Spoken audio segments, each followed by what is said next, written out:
Assalamualaikum warahmatullahi wabarakatuh. Kembali lagi dengan Ibu Jumia. Apa kabar Ananda semua? Ibu berharap kita semua dalam lindungan Allah serta dalam kesehatan yang baik, sehingga kita bisa melakukan proses pembelajaran dengan hati yang lapang serta pemikiran yang luas. Nah, kali ini kita akan memasuki bab 3, di mana kita akan mempelajari tentang klasifikasi makhluk hidup. Nah, di sini kita akan melihat peta konsepnya, di mana klasifikasi makhluk hidup itu terbagi atas hewan dan juga tumbuhan. Hewan itu terbagi ke dalam dua,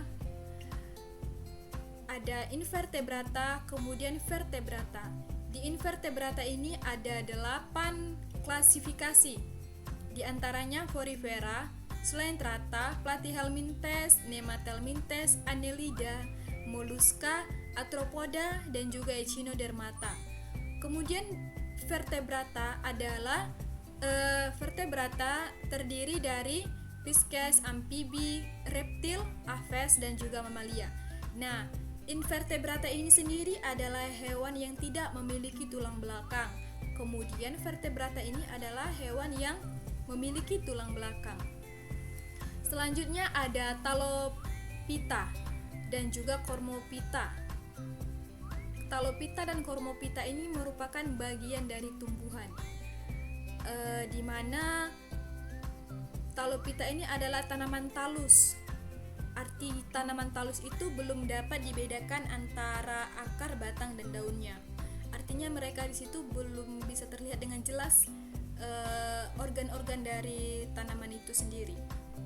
Namun pada Cormopita kita sudah dapat membedakan atau dapat melihat bagian-bagian dari organnya, sehingga kita dapat membedakan mana batang, daun, dan juga bunganya.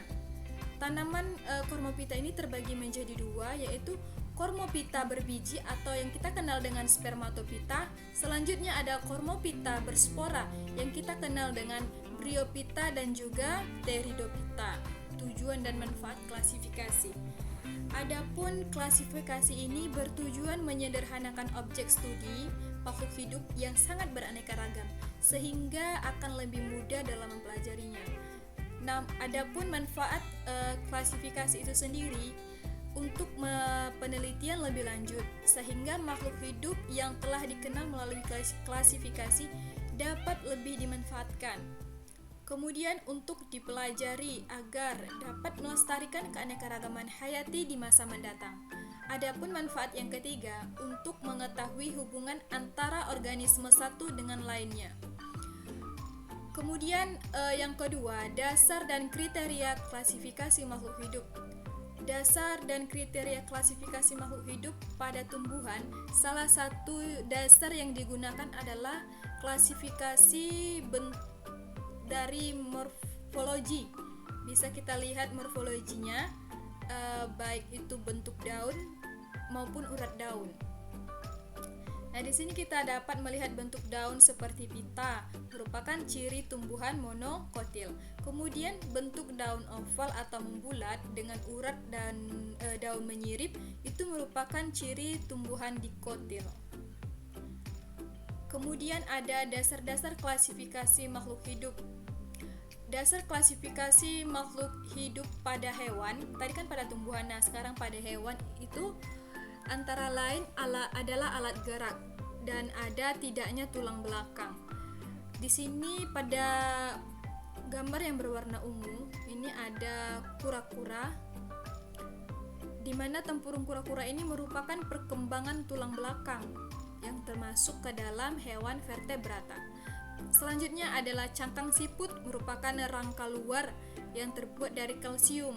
Nah, ini termasuk ke dalam invertebrata. Adapun proses klasifikasi ini, klasifikasi dilakukan dengan mengelompokkan makhluk hidup berdasarkan perbedaan dan persamaan ciri-ciri yang dimiliki.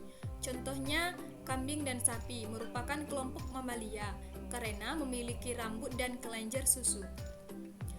Adapun sistem klasifikasi. Yang pertama, sistem klasifikasi alami berdasarkan sifat naturalnya. Misalnya paku, jamur, dan lumut dikelompokkan sebagai tumbuhan tidak berbunga. Kemudian yang kedua ada sistem klasifikasi artifisial, di mana klasifikasi ini berdasarkan tujuan praktis, kegunaan atau sifat tertentu. Kemudian yang ketiga itu sistem klasifikasi filogeni, di mana klasifikasi ini pula berdasarkan tujuan praktis, kegunaan atau sifat tertentu. Sekarang kita akan mempelajari tingkatan atau takson, di mana jika kita urutkan dalam sisi piramidanya, di sini kita dapat melihat dari yang tertinggi hingga yang terendah. Jadi berdasarkan piramida ini, kingdom ini adalah urutan yang paling tinggi, artinya paling banyak individunya. Namun jika kita menuju ke spesies, itu sudah menuju hanya satu individu saja, yaitu individu itu sendiri. Nah, seperti itu. Kemudian masuk kita kepada tata nama makhluk hidup. Nah, tata nama makhluk hidup ini pertama kali diperkenalkan oleh Carolus Linnaeus, di mana taksonomi merupakan salah satu cabang ilmu biologi yang mengkaji tentang pengelompokan makhluk hidup. Nah, adapun sistem penulisan nama ilmiah Carolus Linnaeus ini menggunakan bahasa Latin, menggunakan kategori, menggunakan dua kata atau binomial nomenklatur. Selanjutnya tata nama makhluk hidup. Nah, kita akan mempraktikkan cara pengklasifikasian makhluk hidup. Baik, di sini kita akan mempraktekkan tentang pengklasifikasian makhluk hidup berdasarkan sistem penulisan yang diperkenalkan oleh Carolus Linnaeus. Contoh spesiesnya yaitu Anathana ellioti yang termasuk ke dalam kingdom Animalia, filum Chordata, kelas Mamalia, bangsa atau ordo Scandentia. Adapun familinya itu Tupidae, marga Anathana. Selanjutnya tentang contoh yang kedua ada bunga Rafflesia arnoldi. Bunga Rafflesia arnoldi ini juga disebut dengan bunga bangkai. Bunga ini termasuk ke dalam kingdom Plantae, divisi Magnoliophyta, kelas Magnoliopsida, bangsa Rafflesiales, famili Rafflesiaceae, marga Rafflesia. Nah, ini adalah cara untuk mengidentifikasi tumbuhan. Jika tumbuhan itu tidak memiliki nama, kita dapat mengidentifikasi tumbuhan tersebut berdasarkan kunci determinasi.